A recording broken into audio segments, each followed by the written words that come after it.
శ్రీ సాయినాథాయ నమః. శ్రీ సాయి సచ్చరిత్రము 49వ అధ్యాయము. ప్రస్తావన. వేదములు పురాణములు బ్రహ్మమును లేదా సద్గురువును సరిగా పొగడలేవు. అట్లైనప్పుడు మా వంటి మూర్ఖులు సద్గురువగు సాయిబాబాను ఎట్లు వర్ణించగలరు? ఈ విషయంలో మాట్లాడక ఊరుకొనుటయే మేలని తోచుచున్నది. మౌనవ్రతమును పూనుటయే సద్గురుని స్తుతించుటకు తగిన మార్గమని తోచును. కాని సాయిబాబా సుగుణములను చూచినచో మా వ్రతమును మరచి మమ్ములను మాట్లాడినట్లు ప్రేరేపించును. మన స్నేహితులు గాని బంధువులు గాని మనతో లేకున్నచో మంచి పిండి వంటలు కూడా రుచింపవు. కానీ వారి మనతో ఉన్నచో ఆ పిండి వంటలు మరింత రుచికరములగును. సాయి లీలామృతం కూడా అట్టిదే. దీనిని మనం ఒంటరిగా తినలేము. స్నేహితులు బంధువులు కలిసినచో చాలా బాగుగా ఉండును. ఈ కథలను సాయిబాబా ప్రేరేపించి వారి ఇష్టానుసారం మాచే వ్రాయించెదరు. వారికి సర్వస్య శరణాగతి అనర్చి వారి అందే ధ్యానము నిలుపుట మా కర్తవ్యము. తీర్థయాత్ర, వ్రతము, త్యాగము, దానముల కంటే తపస్సు చేయుట గొప్ప. హరిని పూజించుట తపస్సు కంటే మేలు. సద్గురుని ధ్యానించుట అన్నిటికంటే మేలైనది. కాబట్టి మనము సాయినామమును నోటితో పలుకుచు వారి పలుకులను మననము చేయుచు వారి ఆకారమును మనస్సున భావించుకొనుచు వారిపై హృదయపూర్వకమగు ప్రేమతో వారి కొరకే సమస్త కార్యములను చేయుచుండవలెను. సంసార బంధం నుండి తప్పించుకొనుటకు దీనికి మించిన సాధనము లేదు. పైన వివరింపబడిన ప్రకారము మన కర్తవ్యమును మనము చేయగలిగినచో సాయి తప్పనిసరిగా మనకు సహాయము చేయును, తుదకు మోక్షమునిచ్చును. ఇక ఈ అధ్యాయంలోని కథల వైపు మరలదము. హరికానోబా.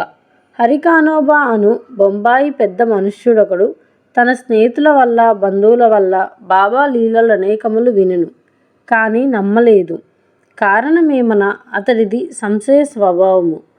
బాబాను స్వయముగా పరీక్షించవలనని అతడి కోరిక. కొంతమంది బొంబాయి స్నేహితులతో అతడు షిరిడీకి వచ్చెను. అతని తలపై జలతారు పాగా ఉండెను. అతని పాదములకు కొత్త చెప్పులుండెను. కొంత దూరం నుండి బాబాను చూచి బాబా వద్దకు పోయి సాష్టాంగ నమస్కారం చేయవలనను కొనెను. కొత్త చెప్పులు ఎచ్చట ఉంచవలనో అతనికి తెలియలేదు. చెప్పులు మసీదు ముందొక మూలన పెట్టి బాబా దర్శనమునకు పోయెను. బాబాకు భక్తిపూర్వకమైన నమస్కారం చేసి ఊదీని ప్రసాదమును బాబా చేతి నుండి అందుకొని తిరిగి వచ్చెను.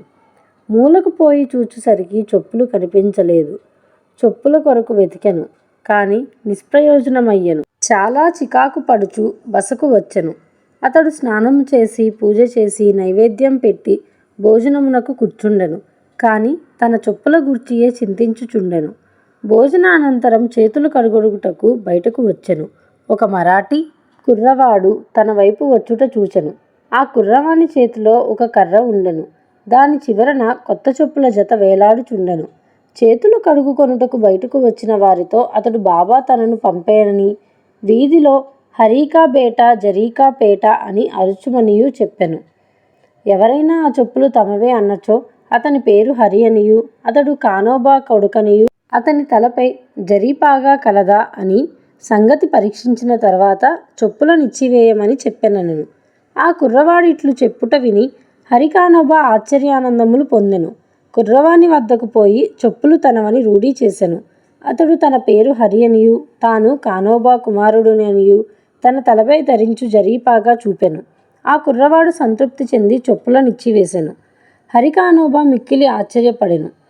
తన జల్తారు పాగా అందరికీ కనిపించవచ్చును గాని తన పేరు తన తండ్రి పేరు బాబాకెట్లు తెలిసెను? అదియే షిరిడీకి మొదటిసారి తన రాక. అతడచ్చటకు బాబాను పరీక్షించుటకే వచ్చెను. ఈ విషయం వల్ల అతడు బాబా గొప్ప సత్పురుషుడని గ్రహించెను. అతనికి కావలసినది బాబాను పరీక్షించుట.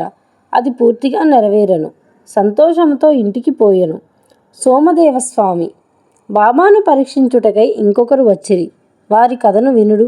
కాకాసాహెబ్ దీక్షిత్ తమ్ముడు బాయాజీ నాగ్పూర్లో నివసించుచుండెను.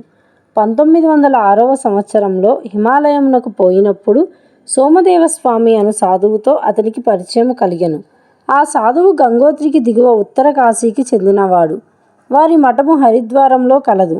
ఇద్దరు పరస్పరము తమ చిరునామాలు రాసుకొనిరి. 5 సంవత్సరముల పిమ్మట సోమదేవస్వామి నాగ్పూర్ వచ్చి బాయీజీ ఇంట్లో దిగను. బాబా లీలలను విని సంతసించను. షిరిడీకి పోయి బాబాను చూడవలనని అతనికి గట్టి కోరిక కలిగెను. బాయీజీ వద్ద నుండి పరిచయపుటొత్తరమును తీసుకొని షిరిడీకి పోయెను. మన్మాడ్ కోపన్గాం దాటిన పిమ్మట టాంగా చేసుకొని షిరిడీకి పోవుచుండెను. షిరిడీ సమీపమునకు రాగా మసీదుపై 2 పెద్ద జెండాలు కనిపించెను. సాధారణముగా యోగులు వేర్వేరు వైఖరులతోనూ వేరువేరు జీవన పద్ధతుల్లోనూ వేర్వేరు బాహ్యాలంకరములతోనూ ఉందురు. కానీ ఈ పైపై గుర్తులను బట్టియే యోగి యొక్క గొప్పదనమును కనిపెట్టలేము. సోమదేవస్వామికి ఇదంతయు వేరే పందాగా తోచెను. 2 పతాకములెగురుట చూడగానే తనలో తాను, ఈ యోగి జెండా ఎందేలా మక్కువ చూపవలెను? అది యోగికి తగినది కాదు. దీనిని బట్టి ఈ యోగి కీర్తి కొరకు పాటుపడుచున్నట్లు తోచుచున్నది అనుకొనెను. ఇట్లా ఆలోచించి షిర్డీకి పోవుట మానుకొన నిశ్చయించినట్లు తనతోనున్న ఇతర యాత్రికులకు చెప్పెను. వారతనితో ఇట్లనిరి, అట్లైన ఇంత దూరం వచ్చితివేలా? జెండాలను చూచినంతలో నీ మనస్సు చికాకు పడినచో, షిరిడీలో రథము, పల్లకి, గుర్రము మొదలగు బాహ్యాలంకరములు చూచినచో మరెంత చికాకు పొందెదవు? సోమదేవస్వామి గాబరాపడి ఇట్లనెను, గుర్రములతోనూ పల్లకీతోనూ జట్కాలతోనూ గల సాధువులను నేనెచ్చట చూచి ఉండలేదు. అట్టి సాధువులను చూచుట కంటే తిరిగిపోవుటయే మేలు అనెను. ఇట్లనుచు తిరుగు ప్రయాణమునకు సిద్ధమయ్యెను. తక్కిన తోటి ప్రయాణికులు అతనిని తన ప్రయత్నమును మాని షిరిడీలోనికి రమ్మనిరి. అట్టి వక్రాలోచనను మానుమనిరి. బాబా ఆ జెండాలను కాని, తక్కిన వస్తువులను గాని, ఆడంబరములను కాని, కీర్తిని గాని లక్ష్యపెట్టని వారని చెప్పిరి. అవన్నీయు అలంకరించిన వారు బాబా భక్తులే కాని ఆయనకేమీ అవసరము కాని, సంబంధం కాని లేదనిరి. వారి భక్తి ప్రేమల కొలది వారు వాటిని కూర్చిరని చెప్పిరి. తుట్టతుదకు ప్రయాణం సాగించి షిరిడీకి పోయి బాబాను చూచునట్లు చేసిరి. సోమదేవస్వామి మసీదు దిగువ నుంచి బాబాను దర్శించగానే అతని మనస్సు కరిగెను. అతని కండ్లు నీటితో నిండెను. గొంతుక ఆర్చుకొని పోయెను. అతని కుంటి ఆలోచనలన్నీయూ నడుగంటిపోయెను. ఎచ్చట మనస్సు శాంతించి ఆనందమునను పొంది ఆకర్షింపబడునో అదే మనము విశ్రాంతి పొందవలసిన స్థలము అని తన గురువు చెప్పిన దానిని జ్ఞప్తికి తెచ్చుకొనెను. అతడు బాబా పాదధూళిలో దొర్లుటకు తహతహలాడెను. బాబా దర్శనము కొరకు దగ్గరకు పోగా, మా వేషము మా దగ్గరనే ఉండని, నీ ఇంటికి నీవు పొమ్ము, తిరిగి మసీదుకు రావద్దు.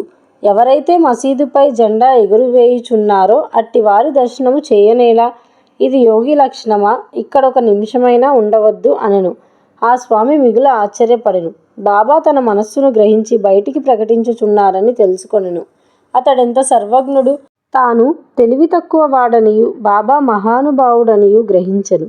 బాబా అందరినీ కౌగిలించుకొనుట, కొందరిని ఆశీర్వదించుట, కొందరిని ఓదార్చుట, కొందరి వైపు దాక్షిణ్యముతో చూచుట, కొందరి వైపు చూచి నవ్వుట, ఊదీ ప్రసాదమును కొందరికిచ్చుట, ఇట్లు అందరినీ ఆనందింపచేసి సంతృప్తి పరచుట చూచి తన ఒక్కరినే ఏల ఇంత కఠినముగా చూచుచుండెనో అతనికి తెలియకుండెను.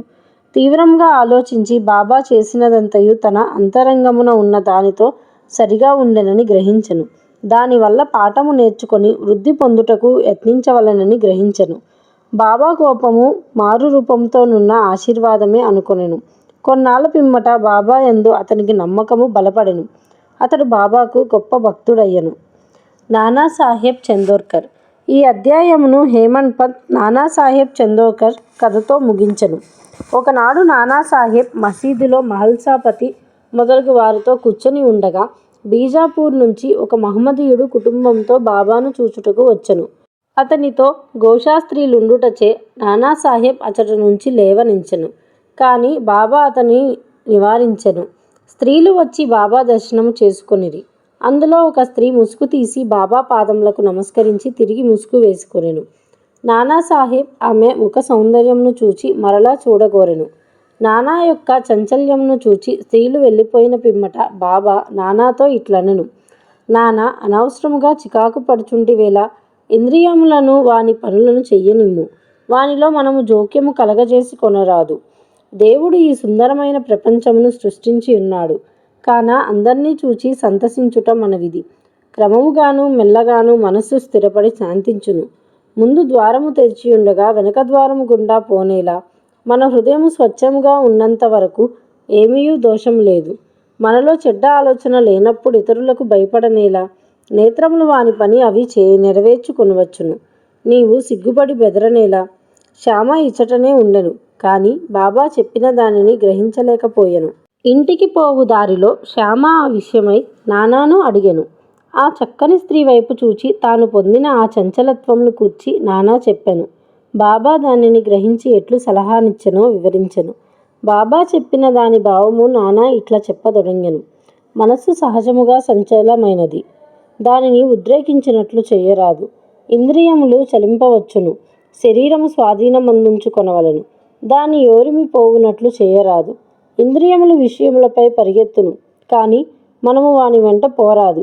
మనము ఆ విషయములను కోరకూడదు.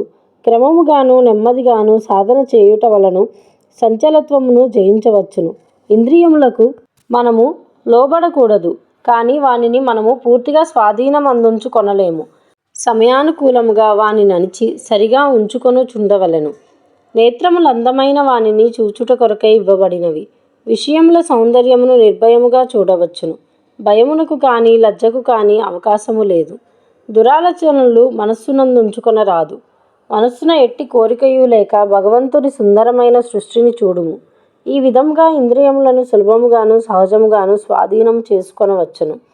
విషయములను అనుభవించుటలో కూడా నీవు భగవంతుని జ్ఞప్తియందుంచుకొనెదవు. బాహ్యేంద్రియములను మాత్రము స్వాధీనమందుంచుకొని మనస్సును విషయముల వైపు పరిగెడనిచ్చినచో, వానిపై అభిమానం ఉండనిచ్చినచో చావు పుట్టుకల చక్రము నశింపము. ఇంద్రియ విషయములు హానికరమైనవి. వివేకము అనగా నిత్యానిత్యములకు భేదమును గ్రహించుట. సారథిగా మనస్సును స్వాధీనమందుంచుకొనవలెను. ఇంద్రియములను ఇచ్చవచ్చినట్లు సంచరింప చేయరాదు. అటువంటి సారథితో విష్ణుపదమును చేరగలము. అదియే మన గమ్యస్థానము. అదియే మన నిజమైన ఆవాసము. అచట నుండి తిరుగు వచ్చుట లేదు.